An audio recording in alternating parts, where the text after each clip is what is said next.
Okay, now it's Welcome recording. to the Ben and Lauren Show. It is recording. This is You- take two. You don't even want to know how long we were talking before we realized it was not recording. So now I'm going to say, welcome to the Ben and Lauren Show. I'm Ben, and this is Lauren, and here we are, Saturday night. Kids are sleeping, crickets are chirping. Everything's good. You're finishing off the last little tiny bit of chocolate stout that Oh, you've yeah. been... We got a nice drink going tonight. One of those you drink in a little glass, a little bit at a time. Well, it came in a giant quart bottle, but I think you defeated the manufacturer's recommendations by putting it in a resealable bottle and drinking it 2 ounces at a time. So this came in a rather large bottle, and the bottle Huge. was, I almost don't even want to say how much it was. It was ridiculously expensive for beer.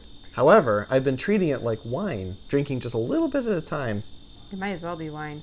It is chocolate coffee stout. And it's good. It tastes like some kind of really strong chocolate liqueur of some type. I wish I could share it with you. It does not taste like beer. No, it tastes like chocolate or coffee. At least or, not...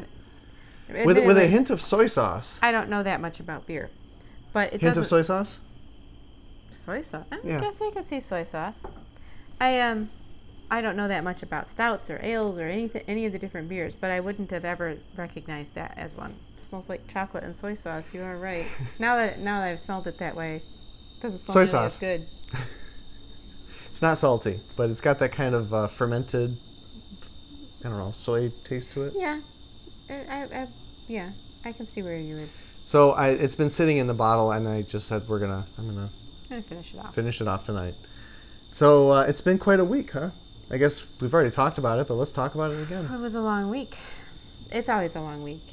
There was a lot of days this week where I actually did not eat until dinner time, and it was not because I was trying to do intermittent fasting. It was because I never had a chance to actually find a meal. Well, the way you described a lot of the days of this week is scattered. Yeah, I was very scattered. It felt like I was jumping from one thing to the next thing. There were so many things to do, and none of them were getting quite done in time. I know I had a mad scramble at the end of this week. I just had it in my mind I had to finish that mulch pile this week. I know. And of It course, was 5 o'clock on and of course Friday. it's Friday. We're cleaning up the house, getting ready for Shabbat, and I just get it in my head. Around maybe 3 or 4 o'clock? It's like It was 5. you got to get this mulch pile done. And I So was planning dinner for 6:30, and you're like, an hour and a half. I got an can hour do and a it. half. I could do it. So I get out there, and I get all the mulch out, and I put all the sticks away, and then the last car in the step, garage. I'm gonna pull the car into the garage. So I clear out the garage, make enough room, and I put the key in the ignition, and battery was dead. I did tell you I figured out why that happened, right? I forget. Well, we delivered another squirrel to the park that morning. Oh yeah. And I put them on a piece of cardboard or a heavy contractor bag when I put them in the back in the trap, because sometimes they have a tendency to leave little gifts behind, and I don't really want it on Smelly gifts. the car carpet. Well, when I had closed the lift gate, the bag, it was like a lawn bag, it was heavy paper, it had gone over the latch, and so the lift gate must have stayed open a little bit and left the light on in the car. So it drained the battery. But it was one of those moments where, Lauren's saying, okay, dinner's ready. And I'm all sweaty from being You wanted outside. to take a shower. Wanted to take a shower. So I charged up the battery, and I ran in and took a very fast shower. Got Came dressed out, up. And you pulled the car into the garage. Yeah. And that, I'm very thankful you found it today. yeah, me too. So we have a driveway yesterday. open. We have a driveway open. And we got to enjoy Shabbat knowing that the mulch pile was completed and done. It only took months. It only took months, but it's done. We set up our tent this week. Yeah, that was a big deal. Our brand new, it is a 20-foot canvas bell tent. So it's shaped a little bit like a circus tent. A teepee.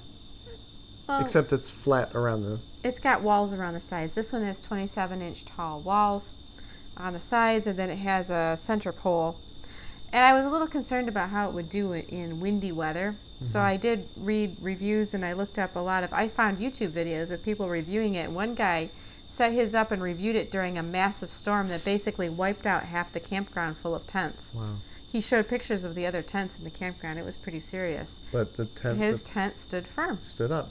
And after having staked it down and guided out and everything, I know why. I mean, the thing has, it's got some serious staking going on to get it to stand up. What's amazing is that there's only 2 poles in the whole thing. There There's are. one center pole and then a pole for the door.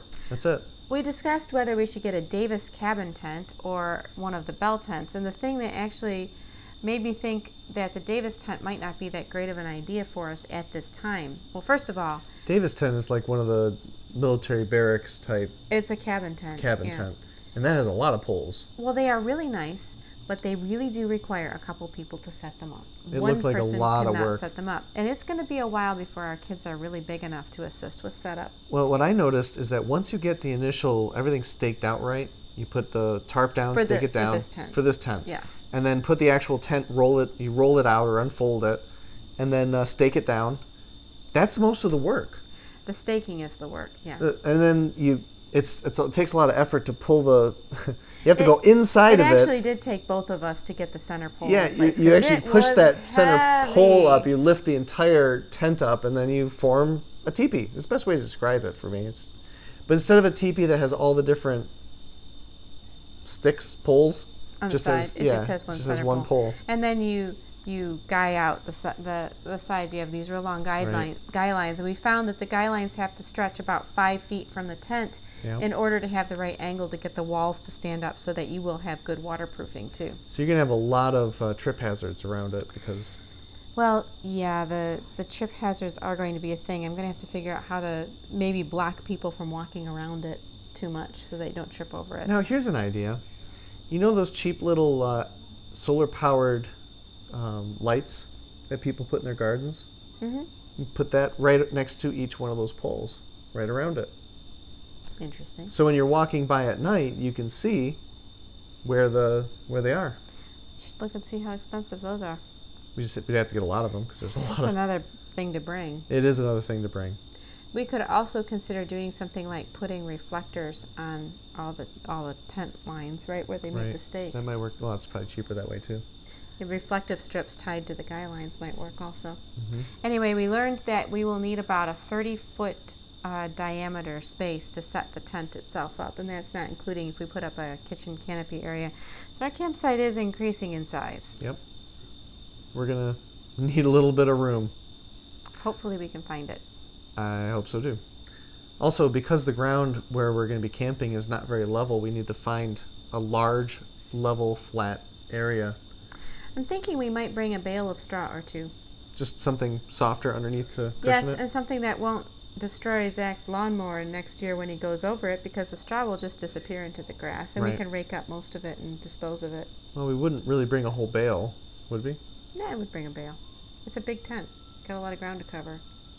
I guess if you have a trailer, that's the other thing we're doing this year is we're going to have a trailer. We've never bought a trailer to Sukkot before. Nope. We were considering getting a U-Haul, renting it up, and then renting it again going back. But when we started calculating the cost and the time it would take, we just said that's not feasible. Well, Dad next door has a trailer. Mm-hmm. It just isn't really outfitted for what we would need. However, if we're going to put some money into renting a trailer, it would make much more sense to put that same money into renovating and outfitting a trailer that we have, and then we have it for use, well, for next year or for things that we're doing this year, and Dad has use of it for stuff. And that's right. It would just make more sense. Yeah. Always put the money into the stuff you're going to keep. Right, not just renting it. If you can. If you can. But we have to put some sides on it. Just a lot of various things. Make sure the electrical works. Make sure the tires are okay. Tires are okay. We have to check out the underbody. There's some corrosion on it. We got to make sure it's going to hold up. But it should be big enough. We can carry that big tent and things like a bale of hay. It would be such a relief to have actual space. Every time we've gone, it's been this gigantic puzzle to put everything together in our little space, and we never are able to bring all the stuff that we actually need. We can bring more tables this time. It would be nice to bring two tables, maybe even 3. Not sit on the floor the whole week. Tables will help, and we're also going to bring a. We have a canopy that goes over the dining area. Yeah, that's the kitchen area. Kitchen area. Yeah. We found that when it rains, there's not a lot of shelter, so you got to bring your own shelter. Right. Well, we'll have much better shelter this year because the tent is so much bigger that we actually could do things that we couldn't do before in the tent. So there's our also whole space has expanded a little bit. I think there's going to be more shelter also in the campgrounds and Campground. Yeah, campground. But we're hoping everything goes smoothly. I mean, everything's sort of up in the air. Things happen fast. We live in crazy, We may or interesting may not times. be able to drive to Arkansas. You never know. There might be checkpoints at all the borders, and they'll say, "Go home. You're from Michigan." We'll see. We're hearing reports of various places, and it's getting wacky. Getting wacky out there. Civil War is going hot. Yeah. That's actually one of the discussions that we've been having this week. Specifically, even today, we were talking about it. We're in a civil war. The It's United official. States is at war with It's itself. at war with itself. And it's gone from a cold civil war to a hot civil war. And like all civil wars, there isn't war in every place at all times. No. But there's war in Portland. And there's war in Seattle. And there's war in major cities all over the country. Our city, closest big city, Detroit, has had a bunch of ATF and federal marshals assigned to it because the murders have gone up by 33% in the last 2 months. There's just outright craziness going on. Well, like today, we were outside, and it was a beautiful day. The girls were riding their bikes, and everyone was at peace. Everything was pleasant. It was an absolutely gorgeous evening tonight. And we thought, that's how a lot of wars are. Well, back during the 1800s, when our country was at war with itself, where we live would have probably looked a lot like it did tonight. Yeah. Because war never came here. And yet, it was on everybody's mind. It was. It caused issues with food and with planning and with people being sent and being drafted. And, there was things going on, but just the actual evening would have looked a lot the same, even as there's cannons going off down south, destroying whole farms down there. Mm-hmm. Well, it's a different kind of war.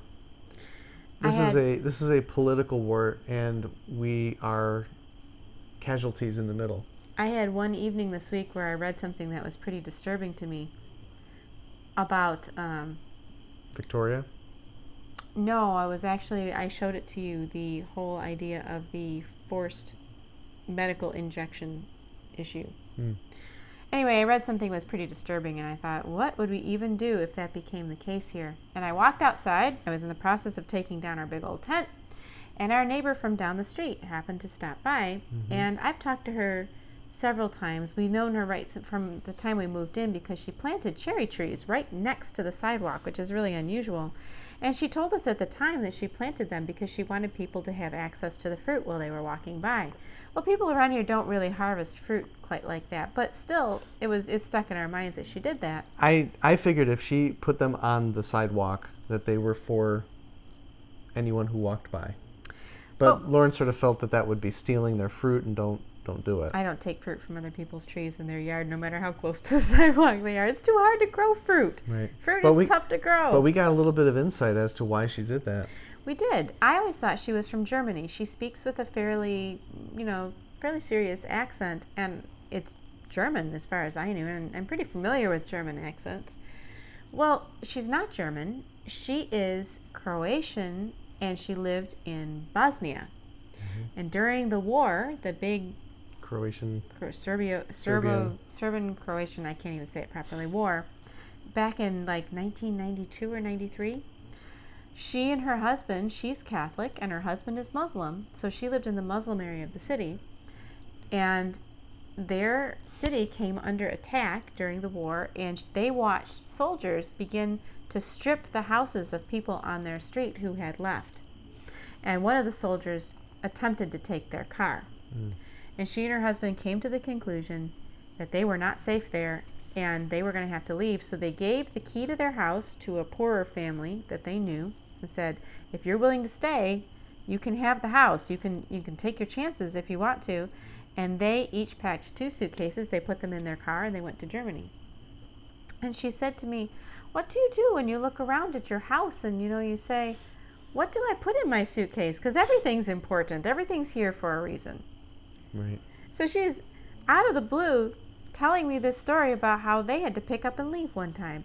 And they went to Germany, and she and her husband became dishwashers at the same restaurant, even though her husband was a soccer professional and a banker.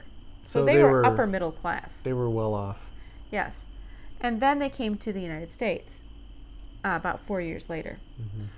And they had to start all over again. So again, they picked up. They left everything. They didn't They had know to the learn language. the language too. Twice, they left everything they knew, anyone they met, and they had to start all over learning a language. And I thought, I can't even imagine. in some ways, that's kind of my worst nightmare. You decide at the middle of, in the middle of the day, we have to leave tonight, and you got to pack up whatever you're going to. And you don't even know where you're going to go. Well, I think they must have had some idea where they were going to go because they went. That's true.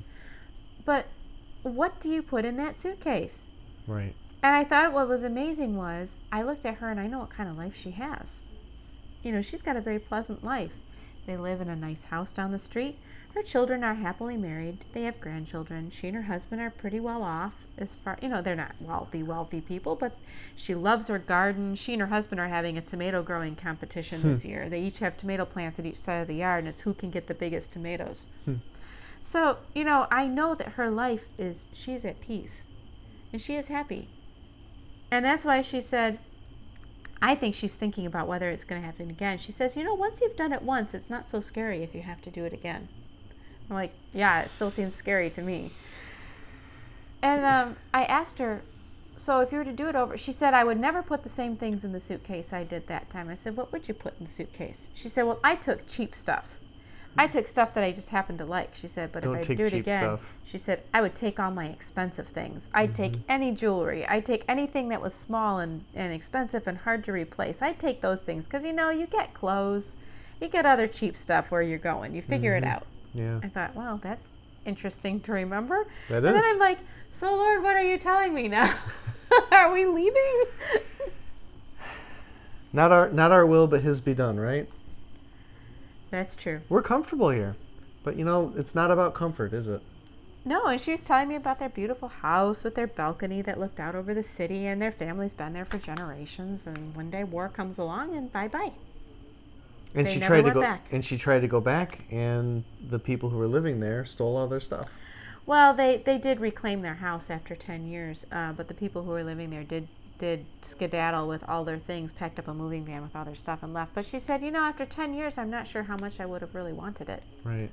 So they revamped their house after 10 years, and they sold it. It's gone.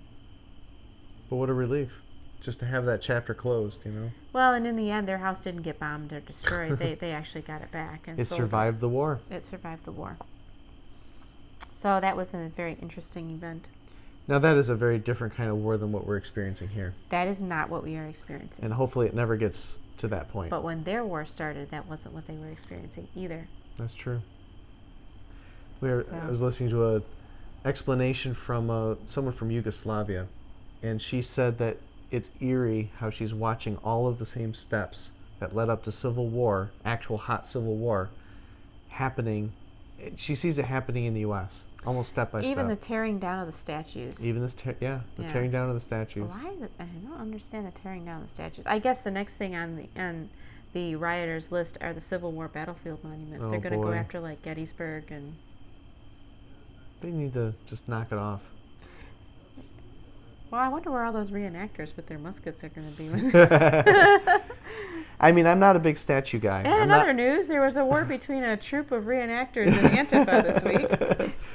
Turns out muskets are pretty effective still. Bayonets still work. Bayonets still work. Let's hope not. Let's hope not. Fortunately, there was a medic set up nearby, a medic tent for those Antifa, and they had to amputate a few limbs, but they survived. They had to bite the bullet. The Civil War reenactor doctors got to take a turn. Yeah, this is getting silly. So, well, if you can't laugh about it, what are you going to do? Get scared. Yeah, we can't get scared. So we've spent the last few episodes talking a little bit about our feelings about mask wearing. And part of us keeps wondering, what is it about this subject that we cannot let go or that keeps bugging us? Yeah, it seems like we keep bringing the masks up because I think that is something that's bothering us. What is it exactly? Well, we read an article today, a blog post actually, about a man talking about, it seemed like his mindset ended up being exactly like ours. And he started off by saying, I had a major check in my spirit when the mask mandates came out. This isn't about people who wear masks because they want to or they think it's important. This is regarding the mask The mandates mandatory masks that are taking everywhere. place around the world. Right. Every country mandating these. Every state, every country. It's eerie. The whole world does not agree on anything ever. Why are they all agreeing that we should wear masks over this Right. And why non-deadly virus? Well, Non-deadly virus. I think it has to most kill. people, it's not deadly. It has to kill over a certain percentage before it can really legitimately be called deadly. Well, Because all viruses are deadly by some definition. people die of nearly every kind of virus. The flu is deadly. Every virus is deadly because people could die from it. But to characterize this virus as a deadly virus is not accurate. And we're slowly beginning to find that out. That's beginning to come out more and more as time goes by. Now, anytime you say this, somebody will immediately tell you how someone they knew Of course. is in the hospital dying. Or someone they knew has died. Right. Or someone they knew... Actually, we have a friend who told us that her cousin had his leg amputated due to it. And I don't understand that one. I don't know how that happened, but... That sounds like diabetes. It does, but I don't know how it works. I do know that... I'm not sure how a respiratory illness would cause you to lose a limb. Well, if you get oxygen cut off from your body, you can have parts of your body lose circulation. You could conceivably get sores or other things on limbs that aren't healing. But hearing all the reports... I don't know how that happened. Hearing all the reports of the various treatments, I don't want to mention that particular drug that's out there, but... We talked about that last week already. We talked about it last week. But there's... At this point, if you're losing limbs over this virus... Well, I think that was earlier on. Anyway, my point was, if you say it's not deadly, people will all start telling you about the people they know of who've had it and so on. What I find encouraging... But isn't that funny that everybody has to defend the idea that it's deadly? Yes, it is true. What I find encouraging is that every time we've heard of someone through the grapevine, even it's been a friend of a friend kind of thing, they're in the hospital, they're not expected to make it, they're doing terribly. Yeah, sounds awful. What has been very encouraging to me is we'll be praying about this person, and a few days later we'll hear one of two things. Oh, they're so much better, they're off the ventilator, they're doing this, they're doing that. Or we heard, oh yeah, they went home yesterday. It's like, I thought they were dying 2 days ago. So what that's telling us is that people are learning how to treat this. Well, you hear about other illnesses. And God is answering prayers. Right. And you hear about other illnesses described the same way. It's like it's not looking good. And it never is good. Usually it means that that's an indication. That's the end of their life. When you hear someone say it's not looking good because of things, normally it means they're going to die. What's been encouraging is every case that we've prayed for, and there's been quite a few now, it's not looking good, and then the person survives. So don't sensationalize the COVID. Anyway. If you know somebody who's sick from COVID, be accurate and honest about how they're doing, about what treatments they're planning, People don't necessarily know that, though. It's so easy to start rumors. It's so easy because it's on everybody's minds. Right. So what we've been asking ourselves, though, is what is it about the mask mandate? And we've tried a few times to quantify what it is, and it's very difficult to quantify. And we've come up with the concept of kind of somebody we described it last week, and he said that's grooming. Grooming. Grooming for something means you are setting someone up to accept something that would otherwise be absolutely unacceptable. Because you're going to put something very heavy on them, and you want to start them small and get them used to the idea. And so, yeah, we would accept that. But we read an article about a man who had the same kind of feeling, but unlike us, he did something much more useful. He began fasting and praying and asking God. He said, if there is something wrong, if this is something that is of a different spirit. He read the verse he even wrote it down. 1 John 4, verse 6. Dear friends, do not believe every spirit, but test the spirits to see whether they are from God, because many false prophets have gone out into the world. And then it describes how you recognize a false spirit. This is how you recognize the Spirit of God. Every spirit that acknowledges Jesus Christ has come in the flesh is from God. Every spirit that does not acknowledge Jesus is not from God. This is the spirit of the antichrist, which you have heard is coming and even now is in the world. You, dear children, are from God and have overcome them, because the one who is in you is greater than the one who is in the world. They are from the world, and therefore speak from the viewpoint of the world, and the world listens to them. We are from God. Whoever knows God listens to us, but whoever is not from God does not listen to us. And then I think the next, I lost my place. This is how we recognize the spirit of truth and the spirit of falsehood. So he began praying and asking God, so help me to test the spirit of what I am seeing. What is it that won't let me go about this whole mask mandate? It doesn't seem like it should be that big of a deal, but something about it is very wrong to me. And we've also had other controversies having to do with testing the spirit of things, whether or not it's true. But that's a different topic altogether. Right. So he began asking God to help him to understand what it was that he was feeling was very wrong. And he had several things that he ended up gradually felt he came into focus for him. And the article was really interesting. But what was really stunning to Ben and I was he decided to go to the Bible. He said, everyone's always quoting the Bible, but does the Bible ever say anything about masking, about covering your face? Is there something that a spirit of antichrist would find significant about causing everyone in the whole world to cover their face up this way? And initially, you check your little database in your head. It's like, no, I don't remember anything in the Bible about masks. That's a modern invention. You don't really hear people talking about it in ancient times or in the Bible. Right. So then the gentleman looked up. He said, this is all Hebrew. The Bible is written in The Hebrew. Bible's written in Hebrew. So whatever's translated to English may not have translated the same way. So he said, well, let's look up the word mask in Hebrew. Is the Hebrew word for mask ever used in the Bible? And that's what he started looking for. Now, there's one caveat here. As everybody knows, the Bible is a gigantic book. Mm-hmm.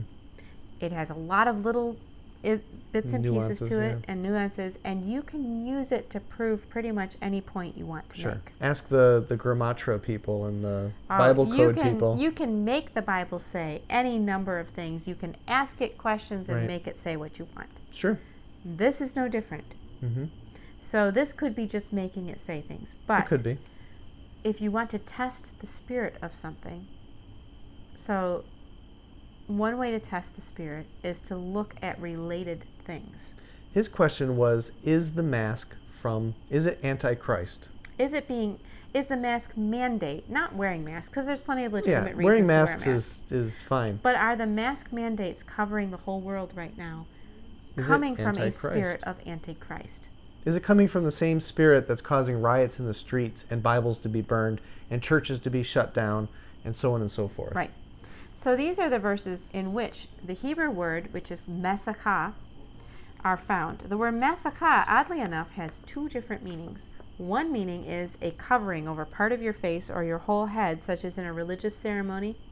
The other word for it is a Which, by the way, for medical purposes, that is a religious ceremony to a certain extent, if you think about it. Well, for some people, it goes back to the heart of who's doing what and why. Right. But the other translation from massacre into English is a molten image, because mask and molten image were kind of interchangeable because it had to do with the making of idols. It would have a mask and religious over it. ceremonies. Masks are deeply intertwined in religious ceremonies all around the whole world, including idolatry. So, if we take the word massacre, which, by the way, the Hebrew word, if you go to Israel and you talk about masks, they're using this word. it's that word, Massacre. massacre. So, here's the various verses. He's got 1, 2, 3, 4, 5, 6 verses in which mask is mentioned. The first thing I did is I hopped in there and just verified that he used it specifically in context with lies and deception, because the thing that he was asking is the spirit that we've seen with this whole illness rests heavily on lies and deception. Mm-hmm. We are told all kinds of things that we cannot figure out the truth is. So he said, if I were to name the spirit, it is heavily rested on lies, deception, and manipulation. So let's look at masks in conjunction with lies and deception. And what's amazing is as the lies and deceptions are becoming revealed, most people are not reacting to it. They don't really care. They don't really care. Because we're too fearful in the process. Right. We're too scared. So Habakkuk 2 verse 18. And I'm going to replace the word that was translated like in this verse, the word masaka has been translated into cast metal image. But I'm going to put mask in that place because the word is masaka. It's a legitimate translation in modern Hebrew. What good is an idol once its maker has shaped it, a mask, and a teacher of lies, that its maker puts his trust in it, and goes on making non-gods unable to talk? And that's Habakkuk 2, verse 18. Boy, when you think about a mask covering your mouth and saying unable to talk. And it's a teacher of lies. Teacher of lies. So the next is Isaiah 30, verse 1. Woe to the rebellious children, says the Lord, that take counsel, but not of me, and that cover with a mask, a covering, but not of my spirit, that they may add sin to sin. So the Lord is angry. Now, it's not saying that wearing a mask is sin, but if they add sin to sin in the process. This is a whole process. They take counsel, but they don't take counsel of me, and they are covered with a covering, a mask. But that's not my covering. That's not my spirit. So then, this is the one where it starts getting interesting. Exodus 34, verse 17. Thou shalt make thee no masks. That's what it says. It's also translated molten image. So it's one of the 10 Commandments.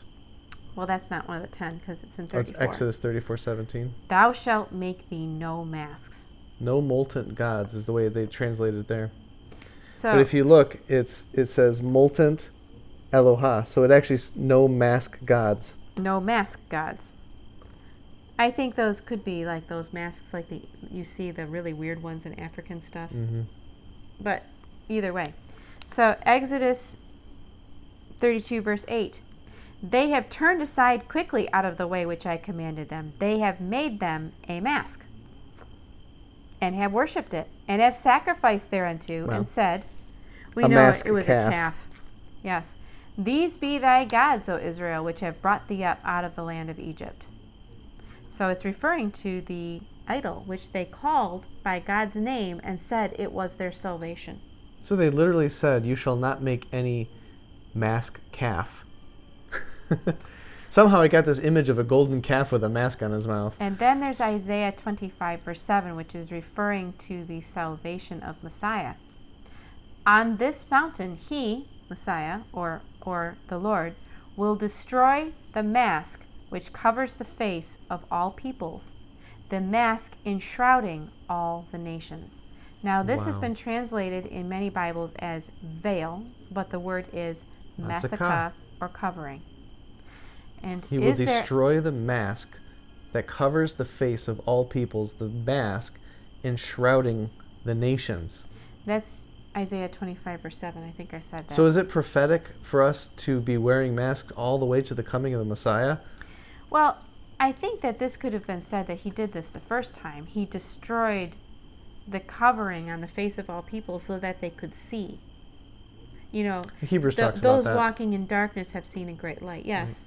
It talks about how there's a veil over their eyes. Yes. So there's multiple ways that prophecy could be covered, but in light of what we're seeing right now, that's quite... It's shocking. And then there's Deuteronomy 9, verse 16. And I looked, and behold, you had sinned against the Lord your God, and had made you a mask, a molten calf.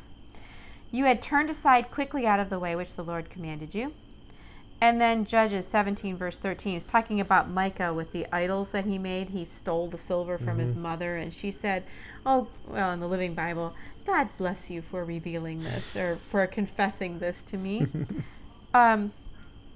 His mother said, I had dedicated the silver unto the Lord from my hand for my son, to make a graven image and a mask. Now, therefore, I will restore unto thee. So masks in the Bible are pretty much always tied to some type of idolatry, or it's witchcraft. It's things that God is not happy with. And technically, the covering of the faces. And in our Bible, it's translated molten image, or molten. You know, we think of metal, but the word is masaka. It is the actual Hebrew word for mask. But to me, the two verses that really, really get to me are Isaiah. They take counsel, but not of me. They cover with a mask, but not of my spirit. So basically looking to something else to save them. It's not of me. It's not something I ordered. It's mandated everywhere, but it's not my salvation. Yeah, nowhere in the law does God mandate masks. Oh, yes, he does. Does he? For lepers. Oh, that's right. They are to cover their face and shout, unclean, unclean. But for the sick, not for the healthy. Yeah, no one else was supposed to be wearing them. Hmm. But on this mountain he will destroy the mask which covers the face of all peoples, the mask enshrouding all the nations. When before in history has there ever been a mask covering the face of all peoples and enshrouding all nations? I don't know of any other time in history that When has there's this been ever happened? masks on all nations in all kingdoms, It seems like that's where it is right now. the whole world. So we might be watching prophecy actually unfolding before our very eyes. Who knows? So I would say that, I don't know, it niggles at us. There is what this man calls a check in his spirit. And I would say that we have felt that pretty strongly as well. And who knows if this is proper exegesis, if we're just reading into this. Or coming up with a thing that we don't like and then trying to support it. Exactly. So we don't want to make any absolute statements having to do with this. However, we find it fascinating. And the fact that the Hebrew word for mask is in this context consistently. How in the world can masakah mean molten image and be the exact same Hebrew word for mask, that you cover your mouth, a medical mask? So if you want to talk about testing the spirit, this man asked the question, are we seeing something that comes from the spirit of the Antichrist? When you look at the biblical references to this, it's like, well, the mandates certainly don't seem like they come from a spirit of God. Mm-hmm. Do you remember when Jesus was tempted in the wilderness? The second temptation is that he was brought up to a high mountain. And you remember, he says, he showed him the kingdoms of the world. And he said, all of this can be yours because it's mine. I can give it to whomever I please. All you have to do is bow down and worship me. And Jesus replied, and he said, you shall worship no one but God. Right. The Lord God, him only shall you worship, him only shall you serve. And then that ended it. It is written that pretty much settled the dispute. But isn't it fascinating when you look at the Bible, it's all about idol worship. They used to do the idol worshiping up on the high mountains. And it was... So that's in the high place where Yes. the people bowed down to their idols that Satan said, so you bow down to me. And it's the same kind of spirit that was in the days of Saul when the people said, we want a king like all the nations around us. We want gods like the nations around us. Right. We want the prosperity of all the nations around us. So they forsook the blessing of God and worshipped other gods because they wanted the blessing of the nations around them, when in fact God already promised them the blessing. Right. For worshiping only him. But it's interesting because it seems like we're headed towards a temptation similar to that. You know, that Satan's going to offer all the kingdoms of the world. You can participate in this great economy. But you must bow.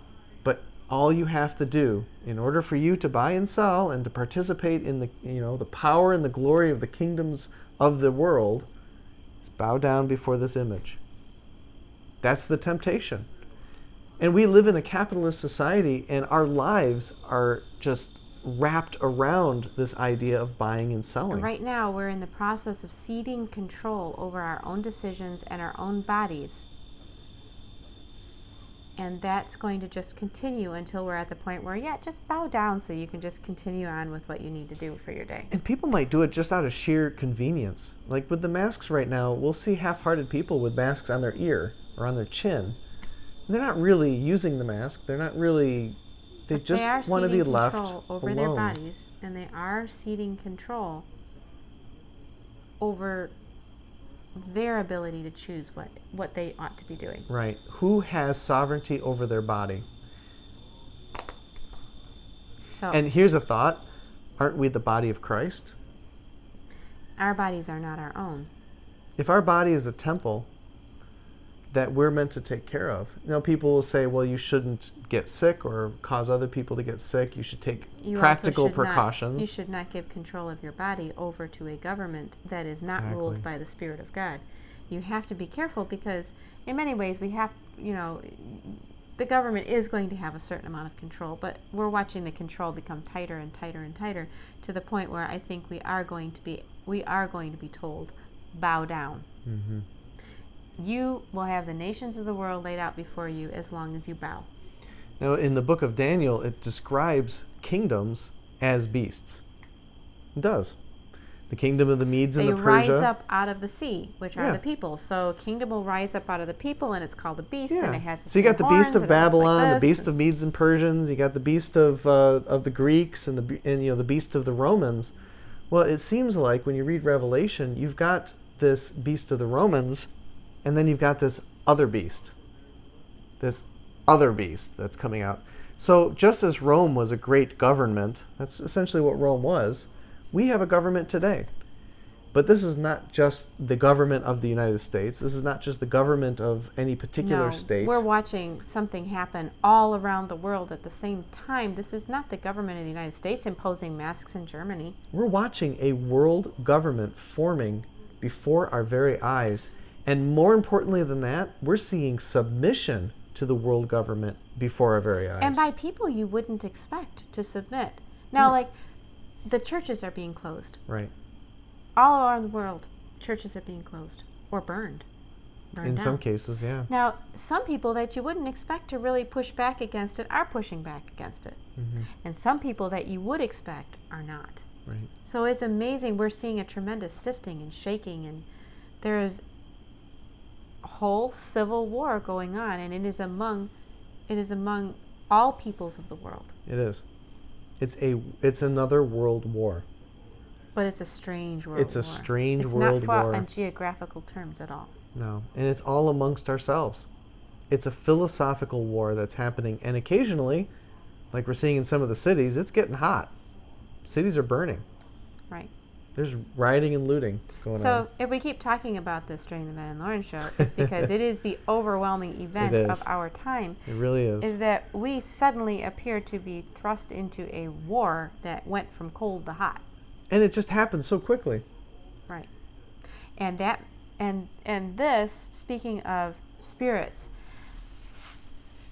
the only way we're going to make our way through this is by clinging to the Spirit of God and rejecting the spirit of Antichrist. Absolutely. Because the spirit of Antichrist is powerful to overwhelming if we're not careful. And it all has to do with fear. What the spirit of Antichrist wants is your devotion. And the way to get your devotion is through your fear. And to look to this other power rather than the power of God to save us. Be our salvation. Think about the phrase, how can I feed my family if I can't buy and sell? Of course I'm going to bow down to the idol. Do you know what I mean? It's because you're scared. You're scared that God will not provide for you if you can't buy and sell. You must look to salvation. And there's a certain amount of practicality that we have to look at in our normal everyday life. Right. You cannot do stupid stuff and say God is going to take care of me. Right. You don't test God. That's foolish. But But He is our salvation. We look at Shadrach, Meshach, and Abednego, right? Right. And he said they worked for the government. They were part of the beast system of Babylon. Until they were backed all the way into a corner and they were told to choose between that government and God. Right.